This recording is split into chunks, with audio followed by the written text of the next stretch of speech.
শিরিকের প্রকারগুলি কি কি?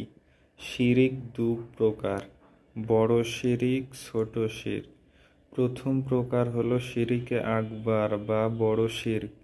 তা হলো ওই সকল বিষয় যেগুলো আল্লাহ ও তাঁর রসূল সাল্লাল্লাহু আলাইহি ওয়াসাল্লাম শিরিক হিসেবে নির্ধারণ করেছেন, যা শিরিককারীকে ইসলাম হতে বের করে দেয়, যেমন মূর্তির ইবাদত বা পূজা করা, মৃত ব্যক্তির ইবাদত করা, কবরবাসীর নিকট কিছু চাওয়া এবং আল্লাহ ছাড়া অন্য কিছুকে সিজদা করা।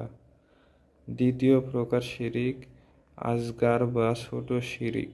তা হলো ওই সকল বিষয় যেগুলোকে ইসলামী শরিয়ত শিরিক হিসেবে অভিহিত করেছে এবং উক্ত কর্ম ব্যক্তিকে ইসলাম থেকে বের করে দেয় না, যেমন আল্লাহ ছাড়া অন্যের নামে কসম করা, রিয়া বা লোক দেখানো আমল করা এবং এরূপ কথা বলা যে আল্লাহ এবং তুমি যা চেয়েছো।